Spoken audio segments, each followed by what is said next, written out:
स्निग्धा, आज साथ में लंच कर सकते हैं क्या? थोड़ी बातें कर लेंगे। कैंटीन चलते हैं ना, प्लीज। हाँ वो ठीक है, पर पहले ये बताओ, कल डांट पड़ी थी क्या तुम्हें?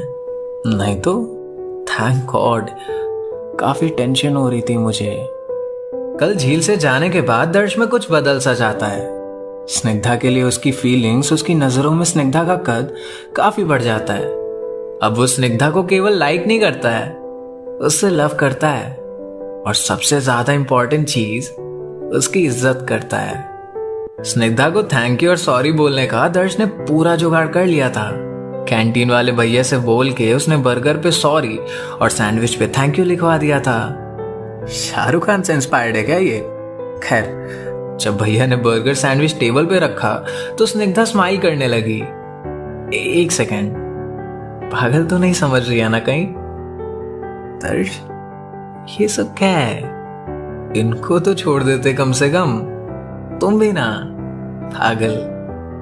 अब गलती की है मैंने तो एक सॉरी तो बनता है, और तुमने हेल्प की है इतनी तो थैंक यू भी बनता है। और वैसे भी तुम सही थी स्नेक्स, मैं हूं थोड़ा वियर्डो। सब कुछ खुद जज करने की बीमारी से हो गई है मुझको। पता है, तुमने बताया तब मैंने नोटिस किया कि अगर मेरे सामने कोई सिचुएशन आए तो मैं उस सिचुएशन को अपने हिसाब से इमेजिन कर लेता हूं, और हर चीज हमेशा नेगेटिव, कभी पॉजिटिव नहीं लेता हूं। इसलिए मुझे जिन चीजों को तुमसे आके पूछना चाहिए था वो मैंने खुद ही गेस करके अलग ही डायरेक्शन में सोच ली थी। मुझे तुमसे रिलेटेड इश्यूज सबसे पहले तुमसे क्लियर करना चाहिए था, जो ना करके मैंने इतनी बार इतनी सारी मिसअंडरस्टैंडिंग्स क्रिएट कर ली थी। But all thanks to you, now I realise कि क्या ही चोमूपना करता था यार मैं। चल कुछ और रहा वहां, और मैं सोच कुछ और रहा यहाँ। हाय रब्बा, बेवकूफ था मैं। और ये पार्थ और श्रद्धा कपल्स हैं, ये कब हुआ और कैसे स्नेक्स? अरे वो पार्थ और श्रद्धा ना सेम जगह कोचिंग पढ़ते हैं, और एक डाउट क्लास में सर के कहने पे श्रद्धा ने शायद उसके कुछ डाउट्स क्लियर किए थे। एंड क्या बताऊं, ही वॉज इम्प्रेस्ड। वैसे भी तुम लड़के कितनी जल्दी और कितनी इजीली इम्प्रेस हो जाते हो ना लड़की को ढंग से जानना, ना उसका नेचर वगैरह देखना। लड़की ने 2 मीठे बोल क्या बोले, तुम लोग फ्लैट हो जाते हो। अरे अब लड़के बेचारे क्या करें इसमें? और एक बात बताओ, तुम लड़कियां कौन सी कम हो? जितनी तुम लोग क्यूट उतनी ही ज्यादा कॉम्प्लिकेटेड हो। पहले तो एकदम देवी की तरह बातें करोगी, फिर रिलेशनशिप में आने के बाद बिल्कुल डेविल की तरह बिहेव करोगी। ऐसा लड़का चाहिए, वैसा लड़का चाहिए, डिमांड तो कभी खत्म ही नहीं होती तुम लोगों की। तुम लोग ना बॉयफ्रेंड की भी शॉपिंग करने निकलती हो यार, कोई इज्जत ही नहीं है हम लड़कों की। खैर आगे बताओ ना। तो पार्थ एक दिन आया मेरे पास और उसने मुझसे बताया कि he likes her a lot. तुम शायद स्कूल नहीं आते थे उस टाइम, तो पहले पहले तो मुझे सही नहीं लगा श्रद्धा से कुछ बोलना, लेकिन फिर Parth kind of won my trust, and he ticked like every single box जो मैं एक्सपेक्ट कर रही थी। और श्रद्धा भी उधर बोरिंग होती जा रही थी, उसकी लाइफ में कुछ फन ही नहीं था। तो आई थॉट व्हाई नॉट, फिर I started helping him out, and इसीलिए हमारा मिलना जुलना भी बढ़ गया। और उस दिन तुम जब घर आए थे ना, मैंने पार्थ को श्रद्धा से ही मिलवाने के लिए बुलाया था। मैं कुछ स्नैक्स लेने पार्क की तरफ गई थी तो वहीं मुझे पार्थ मिला। He was very nervous, shivering and totally confused कि श्रद्धा के लिए वो ले गया। तो उसकी हेल्प करने के लिए मैं उसके साथ वॉक पे चली गई, और ऐसे ही घूमते टहलते हम सब प्लान भी कर रहे थे। एंड दर्श, मोमेंट्स नहीं बना रहे थे, समझे पागल। उसके बाद फिर थोड़े दिन मैंने पार्थ और श्रद्धा को एक साथ थोड़ा टाइम स्पेंड करने दिया। फिर धीरे धीरे श्रद्धा भी पार्थ के साथ घुलने लग गई। फिर एक रात ऐसे ही मैं पार्थ की बातें कर रही थी तो मैंने देखा कि वो ब्लश कर रही थी। फिर वी डिसाइडेड कि अब सही टाइम है फॉर द बिग मूव। और याद है जिस दिन हम कैफे में मिले थे, मैंने कहा था कि प्रपोज करने के लिए फ्लावर्स एंड चॉकलेट्स लेने जाना है। हाँ हाँ याद है, हाँ जी। तो वो पार्थ का ही कॉल था। वो भाई साहब लेट हो गए थे तो he requested me to arrange it and luckily उसने श्रद्धा को प्रपोज किया and she accepted. Oh my God, finally. तब से उनका बढ़िया चल रहा है। श्रद्धा और पार्थ खुश भी हैं काफी। अच्छा, तो ओवरऑल श्रद्धा बोरिंग होती जा रही थी और उसके लाइफ में फन नहीं था, तो she got a boyfriend. Interesting. और कुछ भी ना दर्श, वैसे ये कुछ शॉपिंग जैसा नहीं लग रहा कि बोर हो रहे थे तो शॉपिंग चले गए और वहां से नया बॉयफ्रेंड खरीद लाए। स्नेक्स लिसन ना, साहिल भी बोरिंग होता जा रहा है और तो और फन भी नहीं है उसकी लाइफ में, तो उसके लिए भी कोई ढूंढ दो ना प्लीज। दर्श की बात सुन के स्निग्धा हंसने लगती है। अरे यार मेरा ये मतलब नहीं था कुछ भी, वो ऐसा कहती है। फिर बातों बातों में वो स्निग्धा से पूछता है, तो तुमने क्या सोचा है? I mean, अपने लिए भी किसी को हैड टू कार्ड किया है? नहीं यार, मुझे इतनी जल्दी कोई पसंद नहीं आता। मेरी एक्सपेक्टेशंस पे ना I don't know why but कोई खड़ा ही नहीं हो पाता। अच्छा, ऐसा क्या उम्मीद कर रही तुम? नहीं, ज्यादा नहीं। अगर मेरे एक्स का 50% भी हो तो मुझे पसंद आ जाएगा वो, बट 20% भी नहीं मिलता यार। पता नहीं अच्छे लड़कों को जमीन खा गई या निकल गया आसमान। Excuse me, what do you mean by कि लड़के ही नहीं है? फिर मेरा दोस्त साहिल और मैं कहाँ गए? साहिल का तो पता नहीं, पर तुम एक्सक्लूडेड हो। बेवकूफ। Actually you have a pretty nice percentage dude. Impressive. ये कह के स्निग्धा और दर्श दोनों ही हंसने लगते हैं और घंटी की आवाज सुन के दोनों क्लास की तरफ बढ़ते हैं। स्निग्धा की बात सुन के दर्श मन ही मन खुश होने लगता है। वो एक्सक्लूडेड है, मतलब उसके भी चांसेस हैं, मतलब स्निग्धा उससे इम्प्रेस है। वो ये सोच के खुद को प्रिपेयर करने लगता है। फिर स्निग्धा को प्रपोज करने की वो तैयारी करने लग जाता है। कब करेगा, कहाँ करेगा और मोस्ट इम्पोर्टेंटली कैसे करेगा, ये सब प्लान करने लग जाता है। अरे हाँ, साहिल को नहीं पता चलना चाहिए यार, वो खुद से कहता है। स्कूल के पास वाला पार्क और मंडे उसके हिसाब से यही सही होता है। काफी ट्राइज और थोड़े से रिक्वेस्ट के बाद वो स्निग्धा को स्कूल के पास वाले पार्क में बुला ही लेता है। सारे जुगाड़ और इंतजाम लाइक फ्लावर्स एंड चॉकलेट्स वो पहले से ही कर चुका होता है। Then finally the most important day, Monday arrives. I know, imagining how this will end might be giving Darsh and you all a little goosebumps. सही कहा ना? क्लासरूम में एकदम सन्नाटा, सब यूनिट टेस्ट में बिजी।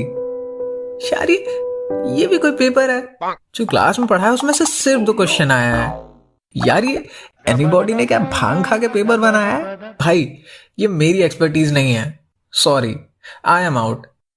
देखो जरा ये दर्शवा क्या कर रहा है। पक्का साले का मुंह बना होगा, मेरी तरह उसे भी तो कुछ नहीं आ रहा होगा। साहिल ने खुद से कहा। वो पीछे मुड़ के देखता है कि दर्श क्वेश्चन पेपर देख के स्माइल कर रहा होता है। अब साहिल पूरी तरह हैरान कि कहीं दर्श को पूरा पेपर तो नहीं आ रहा होता है। 15 मिनट बाद दर्श अपनी शीट जमा करके बाहर निकल जाता है। साहिल ये देख के और ज्यादा कंफ्यूज हो जाता है। साहिल भी जल्दबाजी में उठा और अपनी शीट सर को पकड़ा के बाहर भागा। उसने दर्श को कॉरिडोर में ही रोका और कहा, भाई तू पढ़ने वढ़ने लग गया है क्या? छोड़, तू पहले ये बता, तुझे सारे आंसर्स आते थे क्या? हैं? अबे नहीं बे, वो तो मुझे बस कैंटीन के लिए जल्दी निकलना था। 15 मिनट में इसीलिए हो गया क्योंकि बस पास होने भर का ही लिखना था। साहिल ने परेशान होकर पूछा, कैंटीन जल्दी जाना है? क्यों, कोई इशू वगैरह है दर्श? नहीं, बस कैंटीन वाले भैया को पेमेंट करनी थी। चल मैं कैंटीन जा रहा, मिलता हूं तुझसे बाद में, बाय। दर्श ये कह के अपने कदम बढ़ा ही रहा होता है कि साहिल कहता है, अरे तो मैं भी चलता हूँ ना साथ में, मैं यहाँ क्लास में अकेले थोड़ी रहूंगा। तू नहीं जाएगा? आई मीन तू क्यों जाएगा? मुझे बस 2 मिनट का काम है, भाग के जाऊंगा, भाग के आऊंगा। तब तक तू क्लास में वेट कर। चल अच्छा बाय। इससे क्या हो गया भाई? और ये मुझसे छुपा क्या रहा है? पेपर जल्दी दे के आ गया, फिर कैंटीन भी नहीं लेके जा रहा है। खैर, स्माइल तो कर रहा था। आई गेस डरने की तो कोई बात नहीं है। Shake it of. छुट्टी में देखते हैं। वैसे भी साथ में ही जाना है। स्कूल ओवर होने की जैसे ही घंटी बजी, दर्श अपना बैग उठाता है और गेट की तरफ जाने लगता है। दर्श, हाँ सूरज बोलो। भाई वो अरुण भैया के यहाँ चलना था आज, तुम्हें याद तो है ना? मैंने साहिल से पूछा था तो उसने कहा था तुम दोनों चलोगे साथ में, तो चल रहे हो ना? बे यार शूट, मैं ये तो भूल ही गया था। दर्श आंखें नीचे करके खुद में कहता है उसे तो जल्दी से पार्क में भी पहुंचना है, इसीलिए वो बिना कुछ ज्यादा एक्सप्लेन किए सूरज से सॉरी बोल देता है। सूरज यार, I am really sorry but मुझे कहीं अर्जेंटली पहुंचना है। एक्चुअली मुझे एक बहुत ज़रूरी काम है और मैं जिस गली से रोज जाता हूँ ना, वो काम भी आज वहीं पे होना है, वरना पक्का चलता है यार। तू एक काम कर, साहिल को लेके चला जा, है ना? वो फ्री भी होगा। Okay, bye bye. वो सूरज को किसी तरह टाल के जल्दबाजी में निकल जाता है। ऐसी जल्दबाजी कि ठीक पीछे खड़ा साहिल भी उसे नहीं दिख पाता है। साहिल सुबह से उसको एक्साइटेड और इम्पेशेंट देख रहा होता है, और तो और वो दर्श को पीछे से आवाज भी दे रहा होता है। अब साहिल चिल्लाते चिल्लाते पहुंचता है सीधे नीचे, पर फिर भी वो रह जाता है दर्श के काफी पीछे। इसे किस चीज की जल्दी है यार? आज सुबह से ही अजीब सी हरकतें कर रहा है। ठीक तो है ना ये? और अगर नहीं है तो एटलीस्ट इसे मुझे तो एक बार बताना चाहिए। पता है मुझे ना, अब इसके पीछे जाना ही चाहिए। साहिल इधर दर्श की फिक्र कर रहा होता है, उसके पीछे पीछे जाने की सोच रहा होता है, मगर उधर दर्श मस्त अपने ही ख्यालों में बिना दाएं बाएं देखे चल रहा होता है। ये वहां पहुंच गया इतनी जल्दी, पर जाना तो इसे अरे ये जा कहाँ रहा है? अभी इसने सूरज से बोला कि इसकी गली में है इसका काम, फिर ये इस रास्ते से कहाँ जा रहा है? साहिल के मन में अब कई सारे सवाल थे। वो अब पूरी तरह असमंजस में था कि दर्श आखिर छुपा क्या रहा है उससे। पहली बार दर्श को ऐसे बिहेव करते हुए देख के अपने आप को रोका ही नहीं जा रहा है उससे। फाइनली साहिल खुद को कन्विंस करके निकल ही जाता है दर्श के पीछे। दर्श इधर मुस्कुराते हुए पार्क में पहुंचता है और देखता है कि स्निग्धा पहले से ही वहां आ चुकी होती है। वो स्विंग्स पे अपने पैरों की तरफ देखते हुए झूल रही होती है। दर्श उसके बगल वाले झूले पे जाके बैठ जाता है और स्निग्धा से दूसरे टॉपिक्स पे बातें करने लग जाता है। दर्श कोशिश तो बहुत करता है, पर वो मेन टॉपिक पे ढंग से आ ही नहीं पाता है। घबराहट के मारे वो फालतू के टॉपिक्स पे ही जंप करता रह जाता है। काफी टाइम यही सब बातें करने के बाद स्निग्धा बोलती है, यार मौसम काफी खराब हो रहा है दर्श, अब मुझे जाना चाहिए, और बारिश भी होने वाली है शायद। कहीं रास्ते में ही हो गई तो आई थिंक हम दोनों को ही निकलना चाहिए। स्निग्धा की ये बात सुन के दर्श का दिल जोरों से धड़कने लग जाता है। ये मौका हाथ से निकल गया तो पता नहीं कब बोल पाऊंगा फिर। वो ये सोच के काफी घबरा भी जाता है। दर्श ने स्निग्धा की ओर बिना पलके झपकाए थोड़ी देर देखा। उसने थोड़ा टाइम लिया, एक गहरी सांस ली और हिम्मत जुटा के कहा, स्निग्स, वो मैं ओके, आई लाइक यू। और मैं ये अभी नहीं, जब हम फोन पे बात करते थे ना, तभी से तुमसे कहना चाहता था। तुम्हें ये बताना चाहता था कि तुम बहुत स्पेशल हो मेरे लिए। दर्श आगे बढ़ने से पहले ही अचानक रुक जाता है। स्निग्धा का चेहरा ऑलरेडी सब जाहिर कर चुका था। उसे कुछ ही पलों में यह एहसास हो गया था कि स्निग्धा का क्या जवाब आने वाला था। स्निग्धा जैसे ही सॉरी दर्श कहती है, अचानक उसकी आंखें बड़ी हो जाती हैं और उसके ऊपर से हट जाती हैं। दर्श को ज्यादा देर नहीं लगती ये जानने में कि स्निग्धा की आंखें क्यों उसकी तरफ नहीं देख रही थी। ये जानने में कि स्निग्धा की आंखें कहीं और उसके पीछे देख रही थी। दर्श एकदम ब्लैंक, क्योंकि वो ऑलमोस्ट रिजेक्ट हो चुका था। अगर स्निग्धा का ध्यान नहीं हटा होता उससे, तो स्निग्धा ने उसे ना बोल ही दिया था। मगर फिर दर्श बोलता है, एक मिनट स्निग्स, साहिल तू यहाँ? खैर अब तक तो तू जान ही गया होगा कि यहाँ चल क्या रहा है, और सॉरी मैंने तुझे बताया नहीं, एक्चुअली मुझे दर्श इतना कह ही रहा होता है कि तभी उसे पीछे से गेट की आवाज आती है। वो जब तक मुड़ता है देखने के लिए तब तक स्निग्धा पीछे के गेट से बाहर निकल जाती है। फिर जैसे ही उसे रोकने के लिए दर्श अपना कदम बढ़ाता है, पीछे खड़ा साहिल दर्श को आवाज लगाता है। उसके चेहरे पे निराशा साफ झलक रही थी और साहिल को वैसा देख के दर्श की कंफ्यूजन और बढ़ रही थी। साहिल को देख के लग रहा था कि वो बस रोने ही वाला है। वो परेशान था किसी बात को लेके या शायद हर्ट था। ये तूने क्या किया दर्श? तुझे आइडिया भी है तूने क्या किया है? अब तू ऐसे क्यों बोल रहा है साहिल? यार प्रपोज ही तो किया है और आज नहीं तो कल उसे भी बात पता चल ही जाती तो अच्छा है ना। एटलीस्ट मैंने खुद के मुंह से कन्फेस किया है। हाँ और सॉरी वो मैंने बताया नहीं तुझे। और छोड़ना यार, हो गया अब, मेरी गलती है, पता है मुझे। अच्छा पता है तुझे? और ये स्निग्धा क्यों चली गई अचानक, ये भी पता होगा तुझे? हाँ यार पता है मुझे। तू आ गया यहाँ और वो अभी बस। तू छोड़ना यार दर्श। और क्या वो अभी बस क्या? दर्श ने परेशान होके बोला। भाई तू ऐसे क्यों बोल रहा है यार? ओ भाई हेलो, तुझे पता भी है स्निग्धा कौन है? उसका एक्स कौन है? अच्छा तू ये सब छोड़, क्या तुझे ये पता है कि मैं उससे दूर क्यों भागता हूँ? बोल, तुझे तो सब पता है ना, तो बोल फिर। यार यू नो व्हाट, नहीं पता भाई, क्योंकि तू तो कुछ बताता ही नहीं है और मैं भी चाहूँ ना तो ऐसे ही गुस्सा हो सकता हूँ कि तू बताता क्यों नहीं है सब कुछ एंड ऑल। पर नहीं, मैं तेरी तरह ओवर रिएक्ट नहीं करता छोटी छोटी बातों पर, समझा? और यार तू बता ना, तू क्यों भागता है उससे? बोलेगा अब साहिल। साहिल ने अपने माथे पे एक हाथ रखा और कहा, यार स्निग्धा के साथ रिलेशनशिप था यार, एक्स है वो, और तूने उसे ही प्रपोज मार दिया। क्या बोला तूने?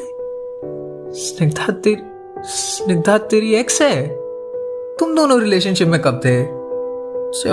जब वो नई आई थी तब। इसीलिए मैंने कहा था कि उससे बता देते हैं, पर नहीं, उसे ही सब छुपाना था। हो गया ना कांड। साहिल क्या बोल रहा है तू? तूने किसी स्निग्धा को बोला सब बताने के लिए? तू और स्निग्धा सच में रिलेशनशिप में थे? अब बोलेगा भी? नहीं यार दर्श, मैं नहीं। दर्श ने तंग आके बोला, यार तू खुद पागल हो गया है और मुझे भी पागल कर देगा। तू सही से बता ना भाई। ए भाई क्या बोल रहा है? भाई स्निग्धा तेरी भाभी है यार। क्या भाभी है मतलब? अब ये मत बोलियो यार कि तू उससे अभी भी प्यार करता है या फ्यूचर में तूने कभी उससे पैचअप का सोच रखा है। साहिल सुन मेरे भाई, तू शांत हो जा और सही से बता, आखिर तू बोलना क्या चाहता है? या फिर ऐसे ही बातों को गोल गोल घुमाना चाहता है? कौन क्या किसका कब से, क्लियर बता भाई, तू बताना क्या चाहता है? साहिल ने दर्श के कंधे पे हाथ रखा और कहा, भाई वो मेरी नहीं, तेरे भाई की एक्स है, शिव की। तू रहने दे भाई, तू रहने दे भाई, तू होश में है नहीं, तू कुछ भी बोल रहा है। जब वो शिफ्ट हुई थी तब शिव दिल्ली में था। स्निग्धा दिल्ली से ही शिफ्ट हुई है ना? सॉरी दर्श को अब यकीन और समझ दोनों आ चुका होता है कि दर्श जाने अनजाने में कितनी बड़ी गलती कर चुका होता है। यार ये जिंदगी भी सिर्फ धोखा देना जानती है। जब खुशी मिलेगी सोचो तब गम दे जाती है। नाम में जिंदा होने पर भी हम जिंदा नहीं रह पाते, सिर्फ और सिर्फ ये हमको मौत से गले लगवाती है।